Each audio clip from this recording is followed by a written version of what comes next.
안녕하세요, 여러분. 오늘 다룰 이야기는 매우 무겁고 충격적인 내용을 담고 있습니다. 시청에 앞서 이 점을 미리 알려드립니다. 하지만 이 이야기는 반드시 들려져야 하는 진실입니다. 침묵 속에 묻혀서는 안 되는 목소리들이 있기 때문입니다. 오늘은 북한의 구금시설에서 자행되는 성폭력에 대해 이야기하려 합니다. 단속되고 조사받고 구금되는 과정에서 여성들에게 일어나는 일들, UN 인권조사위원회와 국제인권단체들이 수년간 조사해온 내용들을 탈북 여성들의 직접 증언을 통해 전해드리겠습니다. 이 이야기는 특정인을 비난하기 위한 것이 아닙니다. 구조적 폭력의 실체를 알리고 지금도 그 안에서 고통받는 이들을 기억하기 위한 것입니다. 오늘 등장하는 모든 이름은 안전을 위해 가명을 사용했습니다. 영상 시청에 앞서 구독과 좋아요 한 번씩 부탁드립니다. 2018년 가을 함경북도 온성에서 중국으로 넘어가려던 김미선 씨는 국경을 채 넘기도 전에 보위부에 붙잡혔습니다. 당시 26살이었던 미선 씨는 중국에서 일자리를 구하려던 참이었습니다. 가족의 생계를 책임져야 했기 때문입니다. 체포 순간부터 미선 씨의 악몽은 시작되었습니다. 보위부 조사관들은 그녀를 국경 근처의 한 초소로 끌고 갔습니다. 밤이었고 초소에는 조사관 2명만 있었습니다. 미선 씨는 한국에 온 지금도 그날 밤을 떠올리면 온몸이 떨린다고 말합니다. 조사는 신문으로 시작되었습니다. 어디로 가려고 했는지, 누가 도와줬는지, 중국에 아는 사람이 있는지, 한국에 가려고 했는지 끊임없이 물어댔습니다. 미선 씨는 그저 일하러 가려던 것뿐이라고 대답했지만 조사관들은 믿지 않았습니다. 몇 시간의 신문 후 한 조사관이 다른 조사관에게 나가라고 했습니다. 방에 미선 씨와 그 조사관만 남게 되었습니다. 그는 미선 씨에게 다가오며 말했습니다. 네가 솔직하게 이야기하면 가볍게 처리해줄 수 있다고, 협조하면 집에 보내줄 수도 있다고요. 미선 씨는 그 말의 의미를 이해했습니다. 다른 탈북 여성들에게서 비슷한 이야기를 들은 적이 있었으니까요. 하지만 거절할 수 없었습니다. 조사관은 권력을 가진 사람이었고 미선 씨는 범죄자로 잡힌 상태였습니다. 거절하면 어떤 일이 벌어질지 뻔했습니다.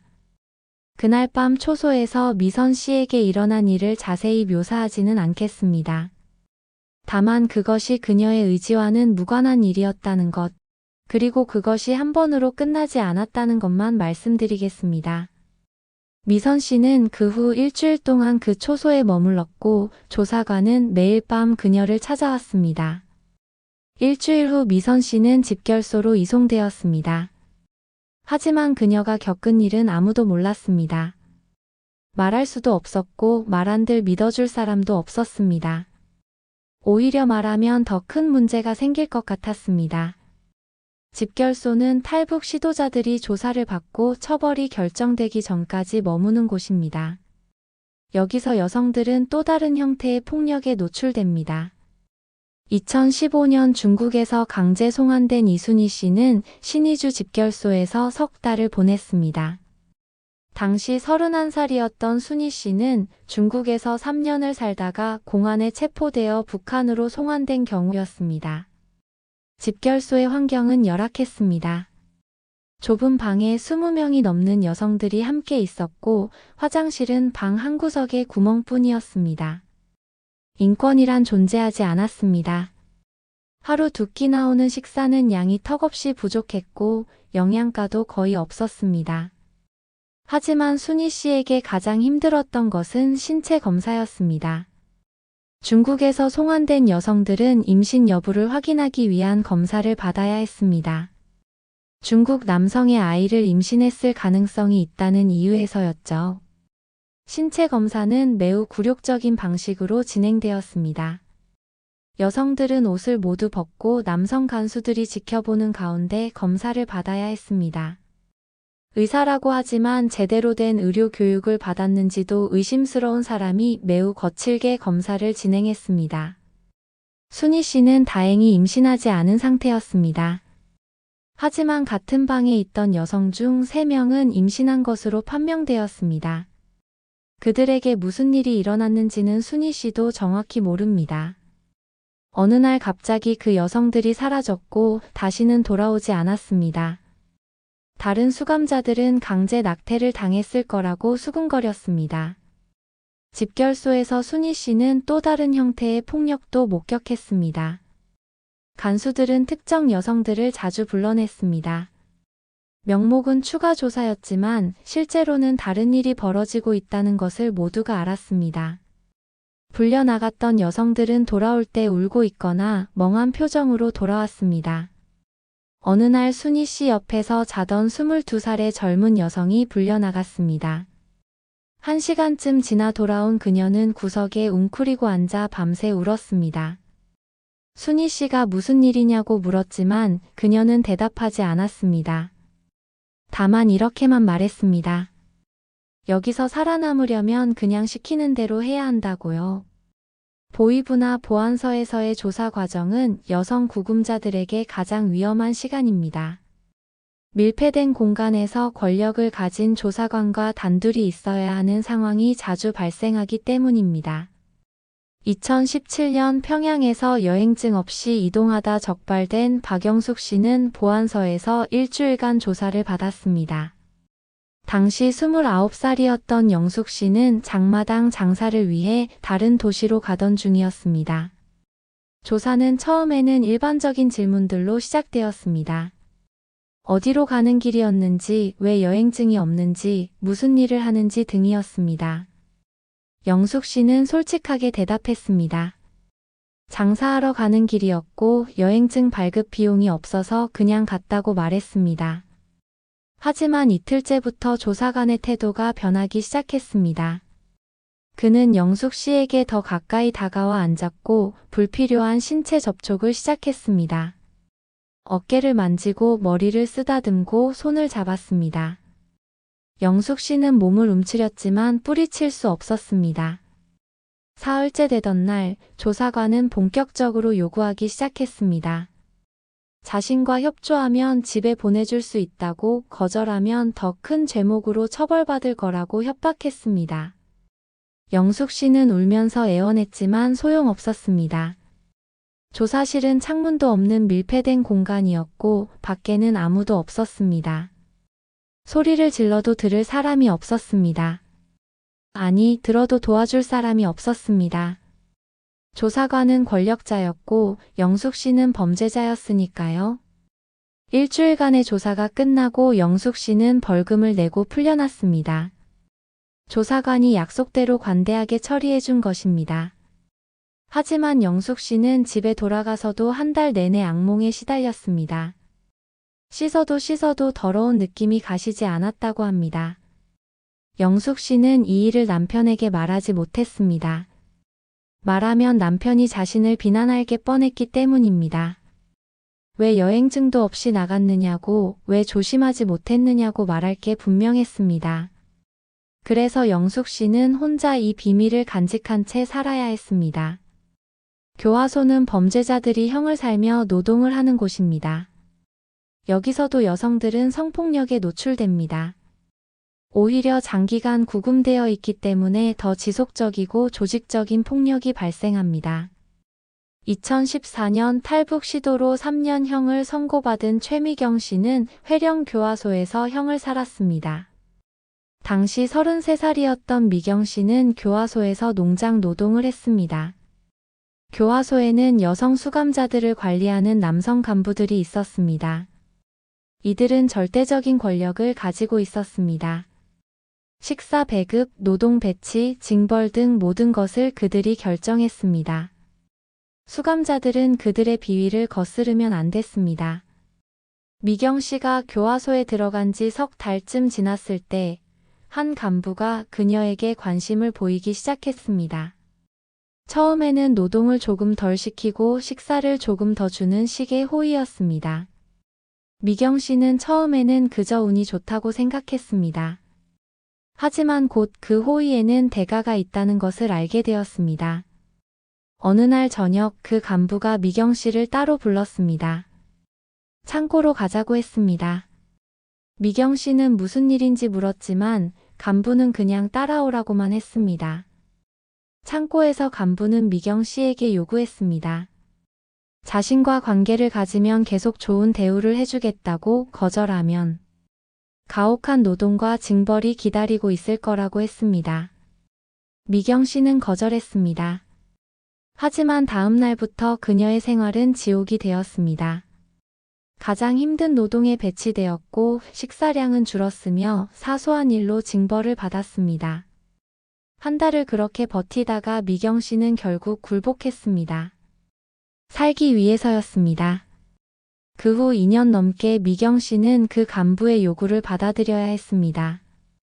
미경 씨만이 아니었습니다. 교화소의 많은 여성들이 비슷한 상황에 놓여 있었습니다. 모두가 알았지만 아무도 말하지 않았습니다. 말해봤자 달라지는 것은 없었고 오히려 보복을 당할 수 있었으니까요. 2017년 출소한 미경 씨는 2019년 한국으로 탈북했습니다. 한국에 와서야 상담을 받기 시작했고 자신이 겪은 일이 성폭력이었다는 것을 알게 되었습니다. 교화소에 있을 때는 그저 살기 위해 해야 하는 일이라고 생각했다고 합니다. 중국에서 송환된 여성들 중 가장 비극적인 경우는 임신한 상태로 송환된 여성들입니다. 북한 당국은 중국 남성의 아이를 임신한 것을 중대한 범죄로 간주합니다. 2016년 중국에서 2년을 살다 공안에 체포되어 송환된 한지연 씨는 임신 4개월째였습니다. 당시 27살이었던 지연 씨는 중국 남성에게 팔려가 그의 아이를 임신한 상태였습니다. 신의주 집결소에 도착하자마자 지연 씨는 신체 검사를 받았습니다. 임신 사실이 곧바로 드러났고 지연 씨는 다른 임신부들과 함께 격리되었습니다. 그 방에는 5명의 임신한 여성들이 있었습니다. 이틀 후 지연 씨를 포함한 임산부들은 어느 병원으로 이송되었습니다. 병원이라고는 하지만 매우 낙후된 시설이었고 제대로 된 의료 장비도 없었습니다. 거기서 지연 씨는 강제로 낙태 수술을 받았습니다. 마취도 제대로 되지 않은 상태에서 수술이 진행되었습니다. 고통이 너무 심해 지연 씨는 비명을 질렀지만 의사는 참으라고만 했습니다. 수술 후 아무런 사후 관리도 없이 지연 씨는 다시 집결소로 보내졌습니다. 출혈이 계속되었고 열이 났지만 제대로 된 치료를 받을 수 없었습니다. 지연 씨는 며칠간 생사를 오가다가 간신히 살아났습니다. 하지만 그 후유증으로 지연 씨는 다시는 아이를 가질 수 없는 몸이 되었습니다. 같은 방에 있던 다른 임산부 중 한 명은 더 비극적이었습니다. 그녀는 임신 7개월째였는데 낙태 수술 도중 과다출혈로 사망했습니다. 집결소로 돌아온 것은 그녀의 시신이었습니다. 다른 여성들은 그 시신을 보며 공포에 떨었습니다. 또 다른 여성은 임신 8개월째였는데 낙태하기에는 너무 늦었다는 이유로 출산을 하게 되었습니다. 하지만 아이가 태어나자마자 어디론가 사라졌습니다. 그 여성은 아이를 찾아 울부짖었지만 간수들은 그녀를 끌어냈습니다. 아이가 어떻게 되었는지는 아무도 모릅니다. 지연 씨는 3개월간의 구금 후 교화소로 이송되어 2년형을 살았습니다. 2018년 출소한 후 재탈북을 시도해 2019년 한국에 도착했습니다. 지금도 지연 씨는 그때의 기억에 시달립니다. 강제로 빼앗긴 아이를 생각하면 가슴이 찢어진다고 합니다. 이러한 증언들은 개인의 경험에 그치지 않습니다. UN 북한인권조사위원회는 2014년 발표한 보고서에서 북한의 구금시설에서 자행되는 성폭력을 반인도적 범죄로 규정했습니다. 보고서는 수백 명의 탈북자들을 인터뷰한 결과를 바탕으로 작성되었습니다. 여성 구금자들에 대한 성폭력이 광범위하고 조직적으로 발생하고 있으며 이것이 개인의 일탈이 아닌 구조적 문제라는 결론을 내렸습니다. 휴먼라이츠워치 역시 2018년 보고서에서 북한 구금시설의 성폭력 실태를 고발했습니다. 이 보고서는 특히 중국에서 송환된 여성들이 겪는 성폭력과 임신한 여성들에 대한 강제 낙태 및 영아 살해 의혹을 집중적으로 다뤘습니다. 국제사회는 북한 당국의 이러한 인권 침해를 중단할 것을 요구해왔습니다. 하지만 북한은 이러한 주장들을 모두 거짓이라고 부인하고 있습니다. 오히려 외부의 정치적 음모라고 주장하며 어떠한 조사도 거부하고 있습니다. 2023년 한국의 북한인권정보센터가 발표한 보고서에서도 비슷한 내용이 확인되었습니다. 2020년부터 2023년 사이에 한국에 입국한 탈북 여성 100명을 대상으로 한 조사에서 구금 경험이 있는 여성 중 40% 이상이 성폭력을 경험했다고 답했습니다. 이 숫자는 빙산의 일각일 가능성이 큽니다. 많은 여성들이 수치심과 두려움 때문에 자신의 경험을 밝히지 않기 때문입니다. 실제 피해자는 훨씬 더 많을 것으로 추정됩니다. 이러한 성폭력이 만연한 가장 큰 이유는 피해자들이 신고할 방법이 전혀 없다는 것입니다. 가해자가 권력자이고 피해자가 범죄자 신분이기 때문입니다. 2019년 한국에 온 김현주 씨는 인터뷰에서 이렇게 말했습니다. 북한에서는 성폭력이라는 개념 자체가 희미하다고요. 특히 구금 상태에서 당하는 일은 당연히 감수해야 하는 것으로 여겨진다고 합니다. 현주 씨는 2017년 장마당 단속에 걸려 보안서에 구금되었을 때 성폭력을 당했습니다. 풀려난 후 인민위원회에 신고를 시도했지만 접수조차 되지 않았습니다. 오히려 무고죄로 다시 처벌받을 수 있다는 협박을 들었습니다. 설사 신고가 접수된다 해도 조사가 제대로 이루어지지 않습니다. 가해자는 부인하고 증거는 없고 목격자도 없습니다. 결국 피해자의 말만으로는 아무것도 증명할 수 없습니다. 오히려 피해자가 거짓말쟁이로 낙인 찍힙니다. 더 큰 문제는 사회적 인식입니다. 성폭력 피해자는 부끄러운 일을 당한 사람으로 여겨집니다. 피해자 자신이 조심하지 못해서 행실이 바르지 못해서 당한 것으로 치부됩니다. 그래서 많은 여성들이 피해 사실을 숨기고 혼자 고통받습니다. 가족에게조차 말하지 못합니다. 남편에게 말하면 이혼당할 수 있고 부모에게 말하면 가족의 수치가 됩니다. 그래서 여성들은 침묵을 선택합니다. 그 침묵이 가해자들을 더욱 대담하게 만듭니다. 한국에 온 후에도 이 여성들의 고통은 끝나지 않습니다. 트라우마는 평생을 따라다니고 정상적인 관계를 맺는 것도 어려워집니다.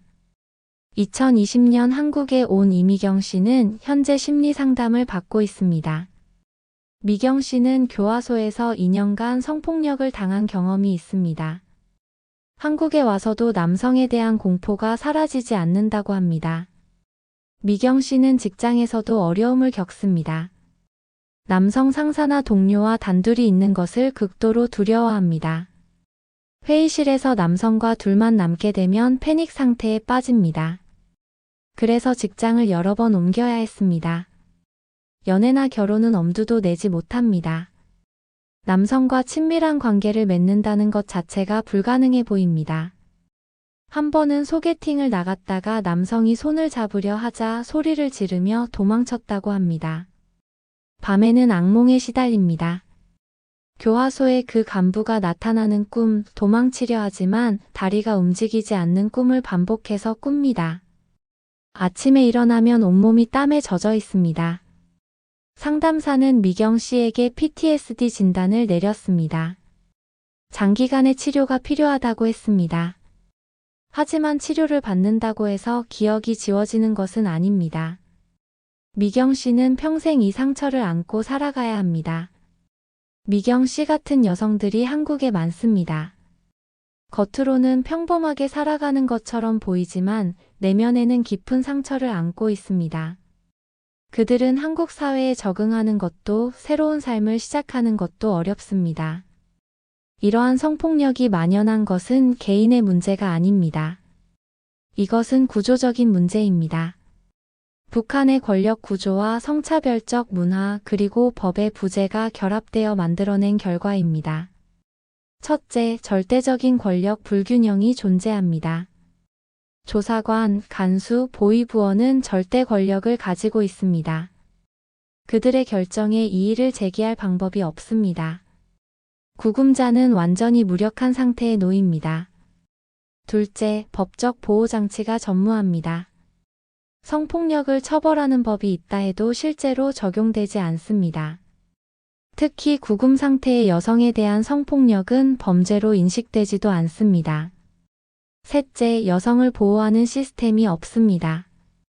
신고를 받는 기관도, 조사하는 기관도, 피해자를 지원하는 기관도 없습니다.